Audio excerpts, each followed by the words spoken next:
Mesdames et messieurs, bonsoir. Nous sommes samedi 15 février. Voici les grands titres de ce 20h.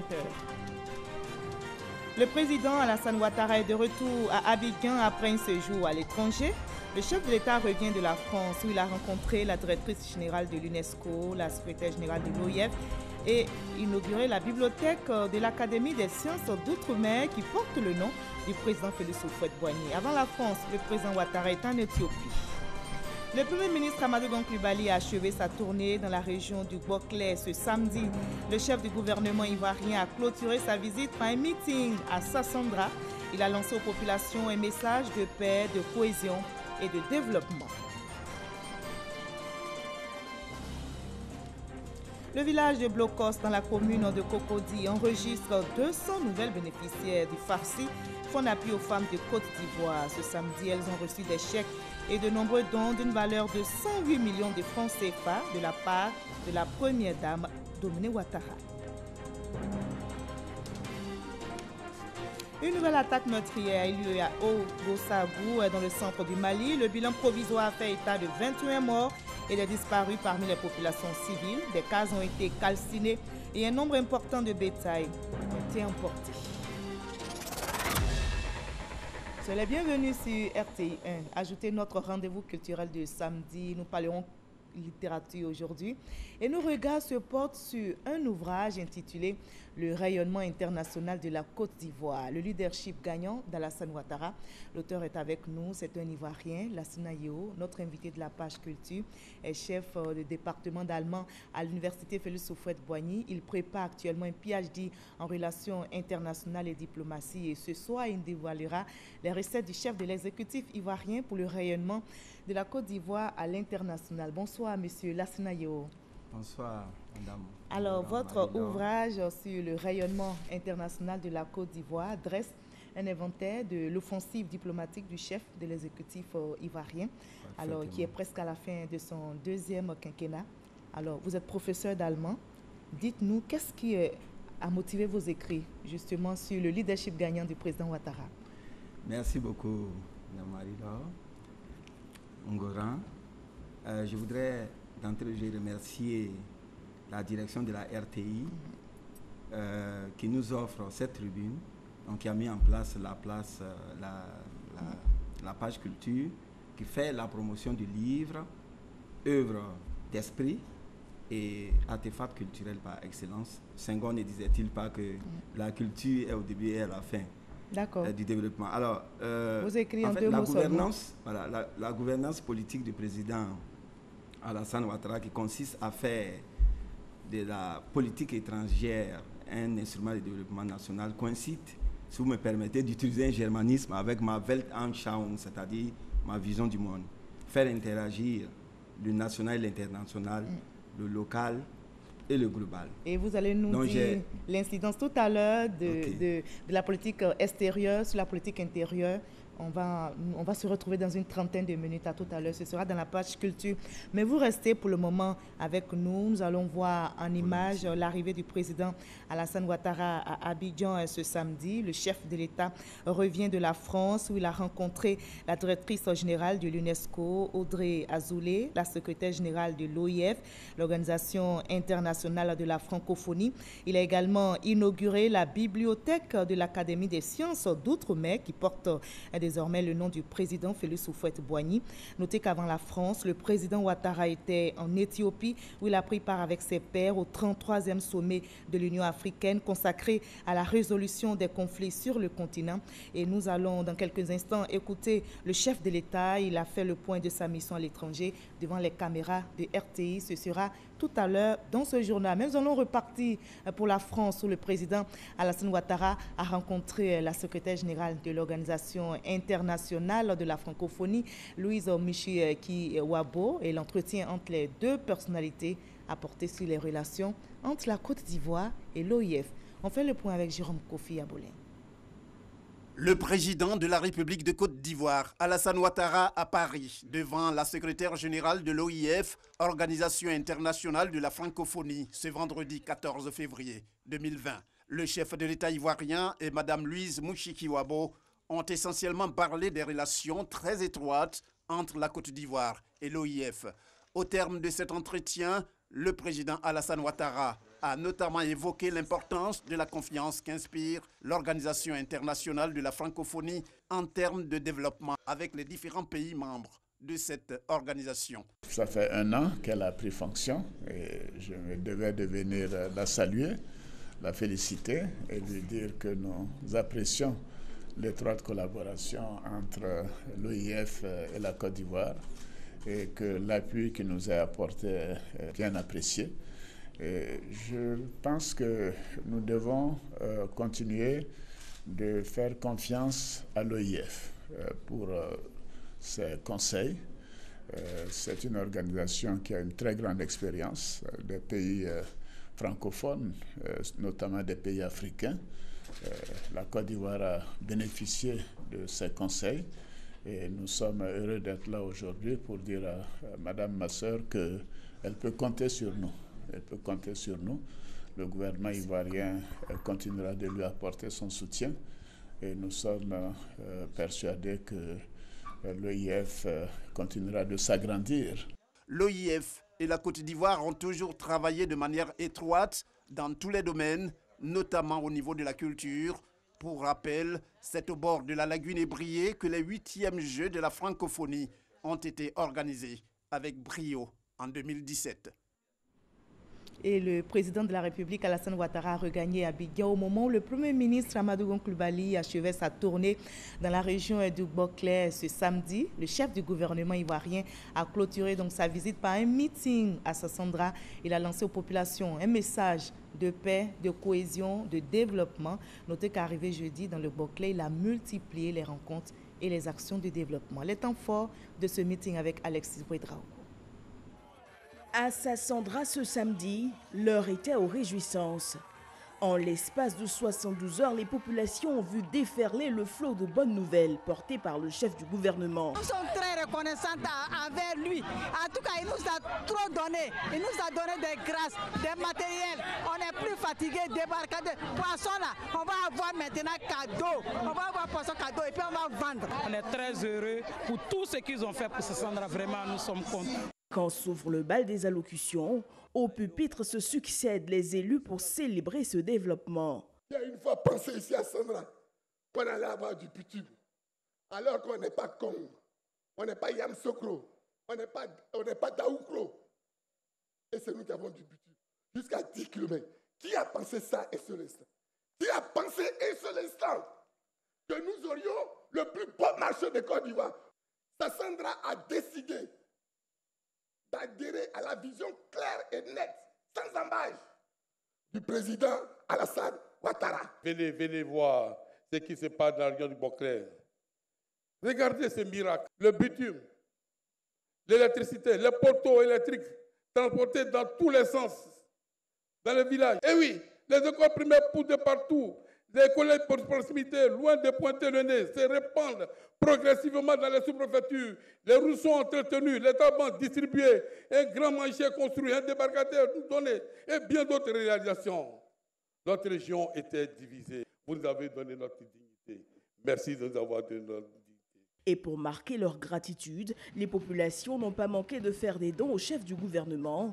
Geste salué par le Premier ministre qui le leur a rendu avec des dons importants aux populations et notamment aux femmes qui bénéficient d'équipements importants et d'une enveloppe de 4 millions de francs CFA comme fonds pour soutenir leur activité. Les jeunes, au nombre de 2050 issus de la région, bénéficient eux d'une enveloppe globale de 921 millions de francs CFA pour le développement de leurs projets. Nous promettons au chef de l'État, son Excellence Alassane Ouattara, de faire bon usage de ces fonds, mais aussi et surtout de les rembourser afin de permettre à d'autres jeunes de la région du Boclès d'en bénéficier. Quand il prend place au pupitre, Amadou Gon Coulibaly salue cette population sortie comme un seul homme. L'ambition du président de la République est de faire à nouveau de cette région un pôle économique majeur par la valorisation de ses énormes potentialités agricoles, halieutiques et surtout touristiques, avec ses côtes aux merveilles insoupçonnées. Chers frères et sœurs, Nous ne devons donc pas céder au découragement. L'inauguration du marché central et du débarcadère de Sassandra et la réalisation très prochaine de la côtière vont consacrer définitivement le redécollage de la région. J'ai néanmoins pris bonne note de toutes les doléances qui ont été formulées par le porte-parole des populations, le président du conseil régional. Nous allons les examiner ensemble. Le chef du gouvernement a, comme partout où il est passé, appelé à la cohésion. Oui, c'est par la paix dans nos régions que nous pouvons consolider la démocratie et accélérer le développement de notre beau pays. S'agissant des prochaines élections, je n'ai aucun doute qu'elles se passeront dans la paix, la sécurité, la transparence et l'équité. Nos braves populations partout où je suis passé, comme ce matin ici à Sassandra, nous le répètent à l'unisson. Elles veulent la paix, rien que la paix pour vivre et s'épanouir. Le temps des élections démocratiques et apaisées arrive et je n'ai aucun doute qu'à ce moment-là, la région du Boclé fera le bon choix. Le choix du développement, le choix de la paix, le choix de la poursuite harmonieuse de la grande œuvre de construction de la Côte d'Ivoire nouvelle. La visite de travail du chef du gouvernement Amadou Gon Coulibaly dans le Boclé a refermé ses portes ce samedi. Et je vous propose donc les réactions de quelques cadres et élus au terme de ce meeting animé par le Premier ministre Amadou Gon Coulibaly. Ils se sont prononcés au micro de notre reporter Alexis Roué-Traoko. Comme vous avez pu l'entendre dans toutes les interventions, notre région revient de loin. Elle était dans une léthargie depuis des décennies. Et aujourd'hui, grâce aux actions de développement menées par son Excellence le Président Alassane Ouattara, conduite par son Premier ministre, son Excellence M. Amadou Gon Coulibaly, notre région renaît à nouveau et c'est un grand espoir qui est né dans le cœur des populations de Sassandra et de toute la région du Boclé. La région du Boclé avait soif de ses dirigeants et la région du Boclé a adoubé les actions du gouvernement. Nous voulons la paix, rien que la paix, parce qu'il y a la paix dans ce pays, c'est pour ça que nous sommes retrouvés là. Sinon chacun serait dans sa cave en train de pleurnicher. Je suis très très heureux, plus que comblé. Je suis venu constater de moi-même, de visu, ce qu'un chef d'État, ce que la Cour peut apporter à une région qui a été longtemps, je ne dirais pas meurtrie, mais qui a donné sa part à la République de Côte d'Ivoire. Et aujourd'hui, la Côte d'Ivoire reconnaît cette part. Aujourd'hui, nous sommes très contents. Nous savons que le développement va s'enclencher. Avec déjà le bitume, la voirie, la santé publique, l'hydraulique villageoise, l'électrification. Voilà, le chef du gouvernement ivoirien, donc en pleine activité dans le Boclé, a communié avec les populations. Il a rencontré les cadres et élus pour parler cohésion et développement. On fait le point cette fois-ci avec notre correspondant Sam Kona. Cette rencontre entre le Premier ministre Amadou Gon Coulibaly et les élus et cadres du Sassandra s'est voulue cordiale et fraternelle. Pour les élus et cadres, la venue du Premier ministre dans le Boclé est plein d'espoir. Votre arrivée chez nous, Monsieur le Premier ministre, est un motif d'espoir. Car nous sommes convaincus que nos souffrances prendront bientôt fin grâce à la robuste et dynamique machine de développement mise en place par le président Alassane Ouattara depuis 2011. Pour mener à bien la vision de développement du chef de l'État, les cadres du Boclé offrent leur disponibilité et leurs compétences pour servir partout où il lui plaira de les mettre. Tous les discours que j'ai entendus nous montrent très clairement que Sassandra a eu un passé glorieux. Et que ce passé glorieux, pour des raisons donc multiples, a connu donc un frein pendant quelques années. Mais vous notez également que depuis quelques années, le président de la République a décidé de redonner donc à Sassandra son lustre d'antan. Alors ce que je souhaite, c'est votre engagement très fort aux côtés du président de la République et du gouvernement, pour que ensemble, ce grand projet que nous avons la région du Boclé puisse être une réalité dans les années donc à venir. Juste après cette rencontre, le Premier ministre est allé lancer les travaux d'extension du réseau électrique de Sassandra. Voilà, le Premier ministre Amadou Gon Coulibaly, dans le Boclé, a inauguré plusieurs infrastructures, lancé les travaux de bitumage, ouvert des vannes en vue d'alimenter les localités en eau potable. Il a aussi connecté des villages au réseau électrique. Le Premier ministre a donc lancé les travaux d'extension du réseau électrique de Sassandra. Nous y reviendrons dans nos prochains journaux. Et le Premier ministre Amadou Gon Coulibaly a procédé donc à la mise sous tension du village de Gbaguéboué dans la sous-préfecture de Sago. Les populations heureuses ont célébré la lumière, témoin donc de cette joie totale des populations. Herman Guivet qui nous rapportera donc son compte rendu dans nos prochains journaux. Voilà, et le Premier ministre, je rappelle, donc, a achevé sa visite ce samedi dans le Boclé. On passe maintenant à un autre sujet. Parlons du 33e sommet de l'Union africaine à Addis Abeba et qui a pris des décisions importantes pour faire évoluer le statut de la femme sur le continent africain. On en sait plus avec notre reporter Sefoura Zeki. Au cours de son 33e sommet à Addis Abeba, l'Union africaine réaffirme sa détermination à tout mettre en œuvre pour faire évoluer le statut et la condition de la femme sur le continent africain. L'évolution de la femme sur le continent, qu'il s'agisse de son statut, de son autonomisation, de la parité du genre ou de la violence qu'elle subit, est une préoccupation essentielle de l'Union africaine. L'année 2020 est une année charnière pour l'égalité des genres et la parité sur lesquelles travaille l'Union africaine. Je souhaite travailler avec les États membres pour déclarer la décennie 2020-2030, celle de l'inclusion financière de la femme africaine. Une décision importante qui, si elle est prise, va permettre à l'autonomisation des femmes de s'accentuer sur le continent grâce à l'accompagnement financier dont elles pourront bénéficier. Le nouveau président en exercice de l'Union africaine, Cyril Ramaphosa, a déjà promis la mise en place d'une importante enveloppe financière pour aider les femmes. Présente à ce 33e sommet de l'Union africaine, le réseau ivoirien des femmes leaders a salué cette importante décision de l'Union africaine. On a vu la résolution de l'Union africaine et nous ne sommes que fiers et contents de savoir que l'Union africaine a décidé de porter les femmes. Parce qu'aujourd'hui on parle de femmes leaders, c'est vrai. On se sent vraiment bénis parce qu'on estime que nous on a pu s'en sortir, mais on veut redonner à notre continent, on veut redonner aux femmes du monde entier et c'est pour ça que nous avons créé ce réseau et on va accompagner celles qui ont eu moins de chance que nous et leur permettre de se stabiliser et de rendre ce qu'elles veulent. Parce qu'il y a pas mal de femmes qui ont des possibilités mais qui ne savent pas comment les rendre. Dans une Afrique où la population la plus pauvre est constituée en majorité par les femmes, la recherche de la prospérité du continent passe aussi par l'émergence des femmes.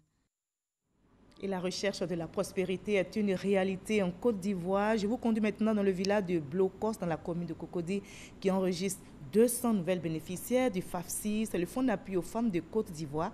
Et ce samedi, elles ont reçu des chèques et de nombreux dons d'une valeur de 108 millions de francs CFA de la part de la première dame Dominique Ouattara.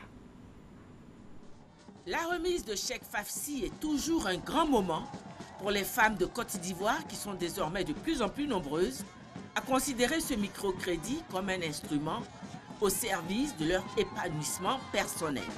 Ce samedi 15 février, ce sont 200 nouvelles souscriptrices au FAFSI dans le village Attian de Blocos, dans la commune de Cocody, qui devaient recevoir leur chèque. La cérémonie organisée par le cabinet de la première dame, initiatrice du microcrédit FAFSI, se déroulait sur la grande place du village, en présence du gouverneur du district d'Abidjan, Robert Begré-Mambé, illustre fils de l'ethnie Attian. Étaient présents également les autorités administratives et municipales de la commune de Cocody, l'autorité coutumière, les guides religieux, les populations du village et plusieurs invités. La première dame de Côte d'Ivoire, Dominique Ouattara, était représentée par la ministre Anne-Désirée Oloto, ministre de l'Assainissement et de la Salubrité. Comme de tradition, la libation aux ancêtres a ouvert la cérémonie qui a été aussi marquée par une danse traditionnelle exécutée par la génération au pouvoir au sein du village. Puis, par la voix de leur porte-parole, les nouvelles bénéficiaires ont affirmé leur reconnaissance et leur détermination à utiliser au mieux le prêt qui leur est octroyé. L'occasion nous est donnée aujourd'hui de rendre hommage à cette grande dame et à son époux, son Excellence, Monsieur Alassane Ouattara, président de la République de Côte d'Ivoire. Madame la ministre, dites à notre maman que les femmes de Blocos et de Cocody Village sont debout et qu'elles l'accompagneront dans le navire de l'émergence jusqu'à bon port. La représentante de la première dame, la ministre Anne-Désirée Oloto, a invité toutes les femmes de Blocos et de la commune de Cocody à s'inscrire pour bénéficier elles aussi d'un prêt du FAFSI afin d'entreprendre et devenir des femmes indépendantes. Chères sœurs de Cocody, pour son attachement particulier au village de Blocos et pour saluer le dynamisme du FAFSI à Cocody, la première dame, et je vous invite à écouter, la première dame met à votre disposition une enveloppe supplémentaire, c'est-à-dire elle ajoute, elle complète, elle met encore dessus, elle met Guassou. Une enveloppe supplémentaire de 100 millions de francs CFA.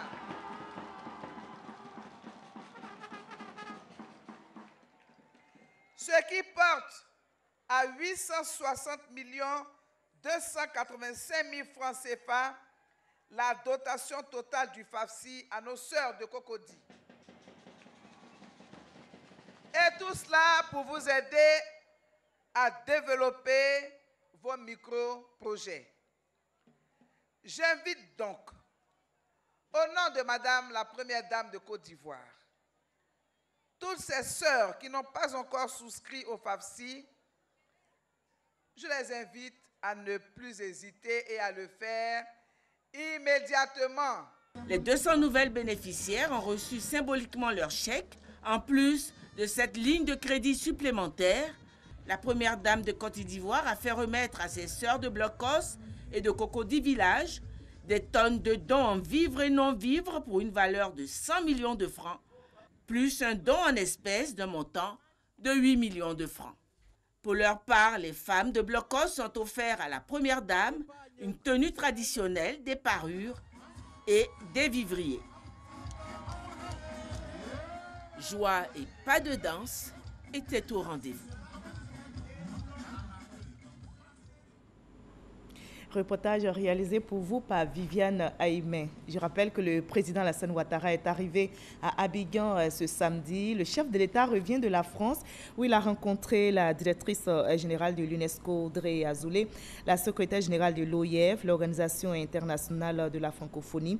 Il a également inauguré la bibliothèque de l'Académie des sciences d'outre-mer qui porte le nom du président Félix Houphouët-Boigny. Avant la France, le président Ouattara était en Éthiopie où il a pris part avec ses pairs au 33e sommet de l'Union africaine consacré à la résolution des conflits sur le continent.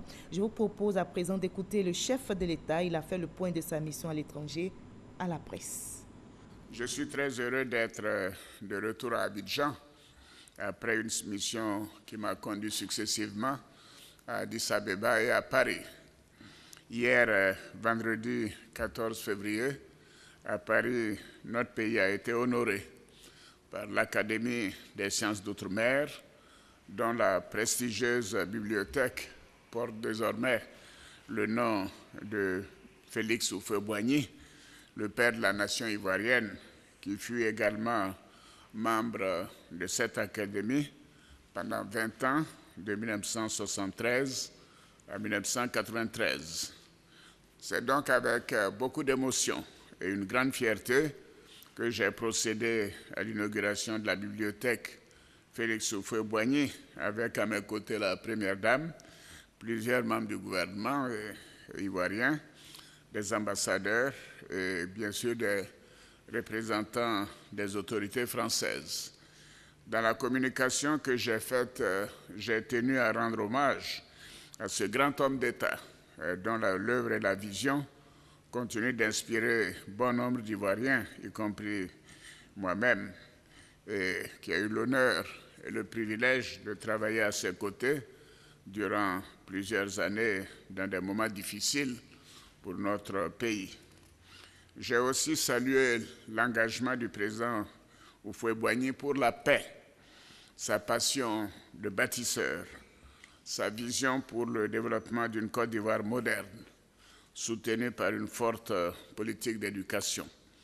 Je suis aussi revenu sur son amour pour la Côte d'Ivoire et pour son peuple, ainsi que sur l'un des legs politiques majeurs du président Houphouët, le dialogue dans le règlement des conflits, comme l'atteste le prix Félix Houphouët-Boigny pour la recherche de la paix à l'UNESCO. J'ai enfin insisté sur notre volonté de pérenniser ses valeurs et ses idéaux et de poursuivre son œuvre de paix et de développement de notre pays. Alors, durant mon séjour à Paris, je me suis aussi entretenu avec la directrice générale de l'UNESCO, Mme Audrey Azoulay, et avec la secrétaire générale de la francophonie, Mme Louise Mushikiwabo, qui est originaire du Rwanda.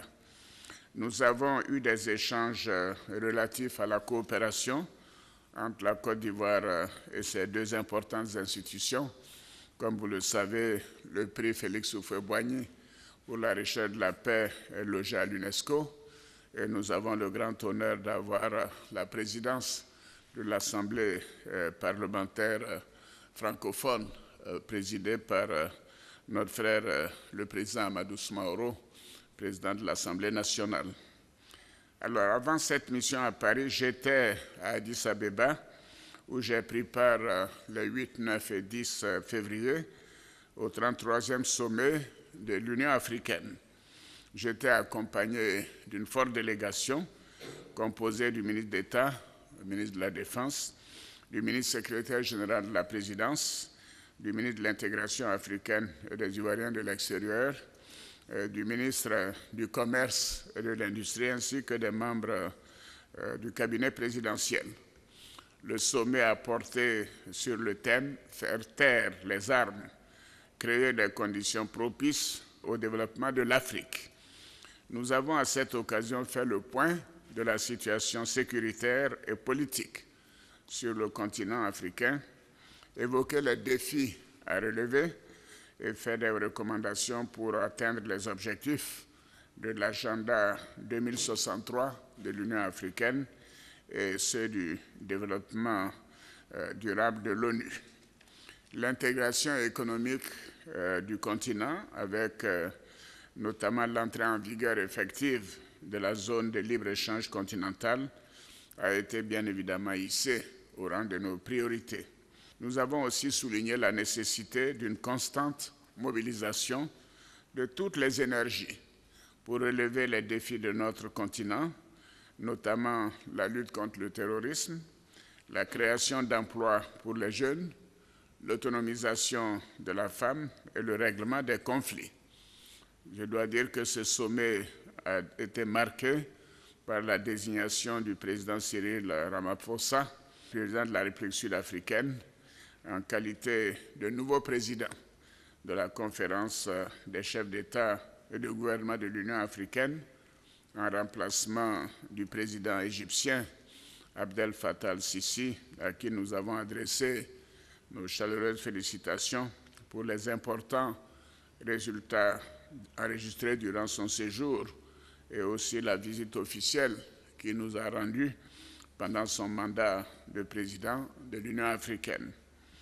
Au cours du sommet, j'ai pris part au forum de haut niveau sur l'agenda 2063 de l'Union africaine, à ma qualité de champion du suivi de la mise en œuvre de cet agenda et de son premier plan décennal qui porte sur la période 2014-2023. J'ai présenté mon deuxième rapport qui a souligné les progrès et les résultats enregistrés, les défis à relever dans les domaines prioritaires. Nous avons fait des propositions, des recommandations pour accélérer la dynamique enclenchée afin de parvenir à la réalisation des 7 grandes aspirations et des 20 objectifs stratégiques de l'Afrique. J'ai recommandé l'accélération de la transformation de nos économies sur la poursuite de la réalisation des objectifs du développement durable en vue de la réduction de la pauvreté et du chômage, notamment dans nos pays et sur le continent. Nous avons insisté sur la nécessité d'aller encore plus vite vers l'atteinte des objectifs à mi-parcours de la mise en œuvre du premier plan décennal de l'agenda 2063. J'ai également préconisé le développement des infrastructures économiques et sociales, comme nous l'avons fait en Côte d'Ivoire, et la fin des conflits qui minent les progrès et l'intégration de notre continent. En marge du 33e sommet ordinaire de l'Union africaine, j'ai pris part au dîner de haut niveau des leaders africains pour la nutrition, organisé par la Banque africaine de développement. Au cours de mon intervention à ce dîner, j'ai mis en exergue les efforts de notre pays en matière de lutte contre la malnutrition, à travers notamment la création d'un Conseil national pour la nutrition, l'alimentation et le développement de la petite enfance, qui est placé sous la supervision du vice-président de la République, et aussi l'ouverture en mars 2019 du Centre d'excellence régional contre la faim et la malnutrition, dénommé CERFAM, pour lequel j'ai demandé d'ailleurs le soutien de l'Union africaine pour en faire le centre du continent africain. J'ai également pris part à un sommet extraordinaire de la CEDEAO sur la situation politique en Guinée-Bissau. Et à l'occasion de ce sommet, 2 autres points étaient inscrits. La question de l'éco. J'ai informé mes pairs sur la réforme du franc CFA qui s'inscrit dans le cadre de la mise en œuvre de la monnaie commune de la CEDEAO que nous dénommons l'éco. Les chefs d'État ont exprimé leur satisfaction quant aux éclaircissements apportés et aux importantes décisions prises par les chefs d'État de l'UMOA. Nous avons également évoqué la question de la fermeture de la frontière du Nigeria avec le Bénin et le Niger et encouragé les autorités nigériennes à agir rapidement pour ouvrir les frontières. La fermeture des frontières de manière unilatérale est contraire au texte de la CEDEAO. J'ai en outre eu plusieurs entretiens, notamment avec le secrétaire général des Nations Unies, Antonio Guterres, la directrice exécutive de l'ONU-SIDA, Madame Winnie Byanyima, le président du Conseil européen, M. Charles Michel, et le sous-secrétaire d'État adjoint américain chargé des affaires africaines, M. Matthew Harrington, qui a déjà visité la Côte d'Ivoire à l'occasion de la réunion de l'AGOA dans notre pays. En 2019, le président Charles Michel m'a invité à effectuer une visite officielle auprès de l'Union européenne en 2020, ce que j'ai accepté avec plaisir. Alors, les échanges ont permis de faire un point de la coopération entre la Côte d'Ivoire et ses différentes institutions. Nous avons évoqué avec tous les questions sécuritaires, notamment la situation dans le Sahel, qui demeure une préoccupation pour notre sous-région. Je dois dire que nous avons été particulièrement bien accueillis par les autorités éthiopiennes que je voudrais remercier. Le Premier ministre Abiy Ahmed m'a accueilli personnellement à l'aéroport et c'est ce qui nous a permis d'avoir des échanges sur la meilleure manière d'organiser la prochaine cérémonie de la remise du prix Félix Houphouët-Boigny dont il est le lauréat. Nous avons également envisagé la possibilité d'une visite officielle que je pourrais effectuer en Éthiopie au cours des prochains mois. Voilà, c'était l'adresse du président de la République Alassane Ouattara après son séjour en France et en Éthiopie. L'Église catholique prie pour la paix. Les fidèles se sont réunis ce samedi à la cathédrale Saint-Paul du Plateau pour d'intenses moments d'intercession et de prière en faveur de la paix en Côte d'Ivoire. Les fidèles chrétiens catholiques ont prié donc pour des élections apaisées en octobre prochain dans notre pays.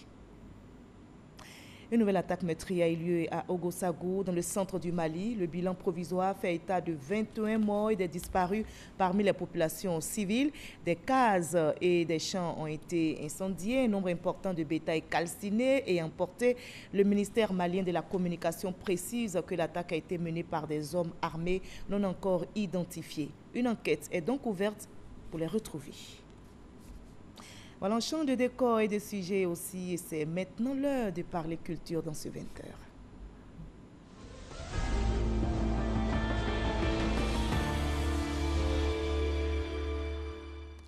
Quels sont les instruments, les moyens, les méthodes et les stratégies mis en œuvre par l'actuel chef de l'exécutif ivoirien lors de son premier mandat pour repositionner la Côte d'Ivoire sur la scène internationale? Notre invité de la page culture nous donne quelques éléments de réponse dans son ouvrage. Vous l'avez compris, on passe maintenant à l'entretien avec notre invité. Et on vous retrouve, Monsieur Lassina Yeo.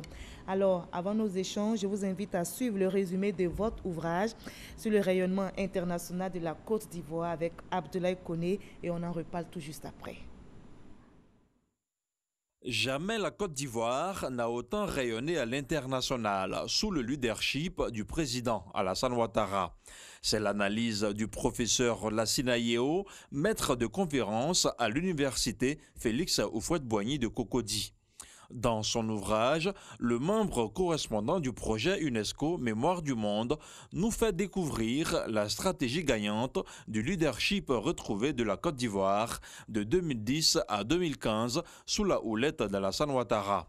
Un quinquennat au cours duquel le président Ouattara a déployé sa stratégie autour de 8 axes, à savoir une politique étrangère au service du développement durable, des repositionnements politico-diplomatiques, économiques, culturels, sans oublier celui sur le plan de la sécurité et de la défense. Une offensive diplomatique qui a refait d'Abidjan le point de passage obligé des personnalités politiques du monde entier. Et pour finir, des initiatives en faveur du co-développement de la sous-région ouest-africaine et la mobilisation des compétences de la diaspora. L'auteur n'oublie pas non plus de vanter les retombées multiformes d'une politique étrangère du président Ouattara, une politique orientée vers le développement. Alors, dites-nous, Monsieur Lassina Yeo, 4 présidents se sont succédés à la tête de la Côte d'Ivoire et le 5e président est justement en cours de mandat. Pourquoi avez-vous décidé de mettre en lumière la politique étrangère et même intérieure de l'actuel chef de l'État? Je voudrais mettre en évidence l'interaction ou l'imbrication entre politique intérieure et politique extérieure. Pourquoi précisément cette politique du président Ouattara? Voilà, si on fait l'état des lieux, au temps d'Houphouët, la doctrine de la politique étrangère de la Côte d'Ivoire était la Côte d'Ivoire, amie de tous, ennemie de personne. Et la Côte d'Ivoire était désignée à travers des périphrases telles que la vitrine de l'Occident, la Suisse de l'Afrique, le poumon de l'UEMOA. Après des crises successives qui ont évidemment écorché l'image de la Côte d'Ivoire, évidemment, elle a perdu son blason d'antan et le président Alassane Ouattara prend le pouvoir et évidemment, il en fait son cheval de bataille.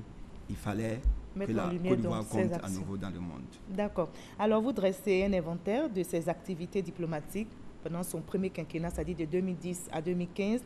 Alors, quelle était justement, vous allez revenir clairement, de façon détaillée, la situation de la Côte d'Ivoire au niveau international lorsque le président Ouattara prenait les rênes en 2010?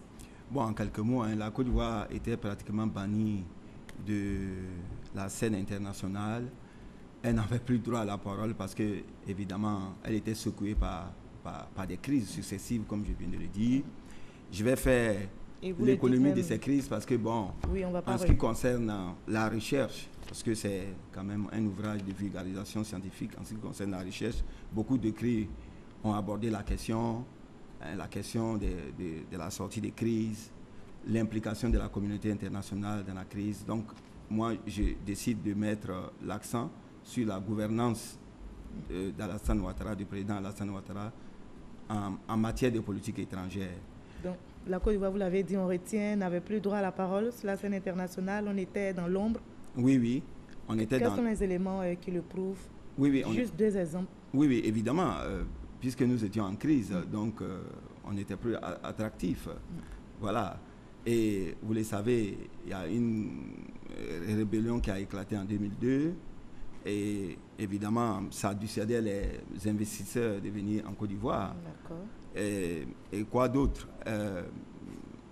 Nous étions, en ce qui concerne notre présence dans certaines institutions internationales, telles que le Parlement de la CEDEAO, nous n'avions plus droit à la parole. Donc il fallait mettre en place une diplomatie parlementaire et puis et beaucoup d'autres événements qui sont survenus et qui ont évidemment dissuadé la communauté internationale de coopérer. Vous avez votre ouvrage avec vous, on va le prendre ensemble. Vous affirmez dans votre livre, à la page 22, et je cite, secouée par de nombreuses crises, la Côte d'Ivoire était sortie du cadre de fonctionnement du monde, vous l'avez dit. Alors, dites-nous, qu'est-ce qui a changé donc au niveau international de façon concrète avec l'arrivée du président Ouattara? Voilà, vous l'avez si bien dit dans l'élément télévisé, le président Ouattara a mis en place des outils qui se matérialisent en termes de réformes au niveau diplomatique, mais il a mis surtout à la disposition de la Côte d'Ivoire, des Ivoiriens, son carnet d'adresses très riche, puisque lui-même il est issu des instances internationales, les FMI, etc., etc. Ensuite, il y a eu une certaine dynamisation et modernisation de l'outil diplomatique. Et évidemment, on a constaté à travers l'élément et à travers dans les écrits qui ont été, quelques écrits qui ont été produits sur la thématique, on a constaté une multitude de voyages de dignitaires internationaux à quelque niveau de responsabilité que ce soit des présidents des républiques, des premiers ministres, des présidents des parlements, que des responsables d'organisations internationales. On a donc assisté à ce balai de visites des personnalités étrangères en Côte d'Ivoire. On s'est ouvert au et monde. vice-versa. Ce monde-là aussi s'est ouvert à nous. Vice-versa, le président aussi a effectué plusieurs visites à l'étranger. Et justement, parlant de voyages, vous avez dénombré le nombre de voyages donc, du président Ouattara. Vous dites à la page 23 de votre ouvrage, alors pendant son premier quinquennat, le président Alassane Ouattara a effectué une multitude de voyages, plus de 118 voyages à travers le monde. Il a presque sillonné tous les continents. Et il a même assumé son surnom de Magellan, en référence au grand voyageur et explorateur portugais Fernand Magellan, de Magellan. Alors, quelles ont été les retombées de tous ces voyages pour la Côte d'Ivoire? Bien, les retombées sont multiformes. On peut les classer en 3 grandes catégories. Du moins, c'est comme ça que j'ai procédé dans mon livre. Au niveau économique, nous avons assisté au retour de la BAD. Ensuite, nous avons également, comme je viens de le dire, reçu sur nos territoires beaucoup de dignitaires politiques, donc le président de la Banque mondiale, Madame la secrétaire d'État en son temps, il a recruté des personnalités, je dirais, de haut gabarit. Donc la Côte d'Ivoire est devenue... D'accord, des personnalités qui sont arrêtées. Et puis, on a aussi d'autres activités, culturel. Le Massa, par exemple. Oui, ça, c'est au niveau culturel, le Massa. Et puis, l'ouverture du Bureau national de l'UNESCO, les Cora Awards, et puis, surtout, l'inscription de la ville de Grand Bassam au patrimoine culturel de l'UNESCO.